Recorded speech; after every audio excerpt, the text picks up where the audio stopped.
जंगल की रात। एक छोटे से गांव के किनारे घने जंगल की ओर जाने वाला रास्ता वीरान पड़ा रहता था।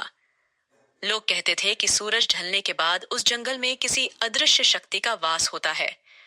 गांव वालों का दावा था कि वहां रात को किसी को आवाजें सुनाई देती हैं, और जिसने भी उन्हें अनसुना किया वह कभी वापस नहीं लौटा।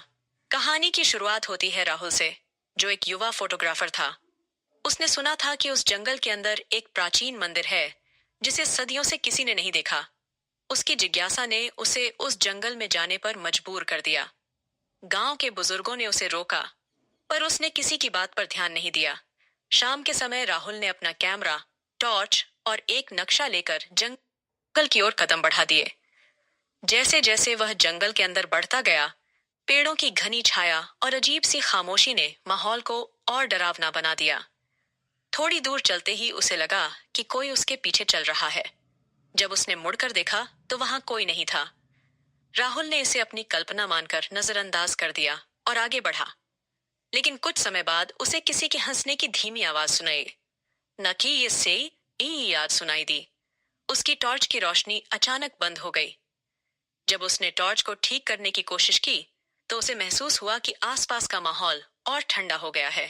अचानक उसने देखा कि एक सफेद साड़ी पहने एक औरत कुछ दूरी पर खड़ी है। उसकी पीठ राहुल की ओर थी। राहुल ने डरते हुए पूछा, कौन हो तुम? यहाँ क्या कर रही हो? लेकिन वह औरत बिना कुछ कहे धीरे धीरे जंगल के और अंदर चलने लगी। राहुल की जिज्ञासा उसे उसके पीछे खींच ले गई। कुछ दूर चलने के बाद औरत अचानक गायब हो गई। वहां केवल एक पुराना और टूटा फूटा मंदिर खड़ा था। मंदिर के दरवाजे पर अजीबोगरीब आकृतियां उकेरी हुई थीं। राहुल ने कैमरा निकाला और तस्वीरें लेने लगा। लेकिन जैसे ही उसने पहली तस्वीर खींची, कैमरे की स्क्रीन पर उस औरत का चेहरा नजर आया। वह मुस्कुरा रही थी, लेकिन उसकी आंखें डरावनी और लाल थीं। राहुल पीछे मुड़ा तो वह औरत उसके सामने खड़ी थी। अब उसका चेहरा विकृत हो चुका था। उसकी आवाज गूंजते हुए आई, तुमने मुझे क्यों जगाया? राहुल का दिल तेजी से धड़कने लगा। उसने भागने की कोशिश की, लेकिन उसके पैर जमीन से चिपक गए। वह चीखना चाहता था, लेकिन उसकी आवाज खमीज जैसे गले में अटक गई।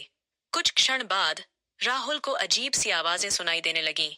वह अचानक बेहोश हो गया। अगले दिन सुबह गांव वालों को बेहोश हालत में जंगल के किनारे मिला। उसकी आंखें खुली हुई थीं, लेकिन वह कुछ बोल नहीं पा रहा था। राहुल को गांव वापस लाया गया, लेकिन वह कभी सामान्य नहीं हो पाया। वह बस एक ही बात दोहराता रहा, उसकी ई आंखें, वो लाल आंखें। गांव वाले आज भी उस जंगल की ओर जाने से डरते हैं, और राहुल की कहानी उनकी चेतावनी बन चुकी है।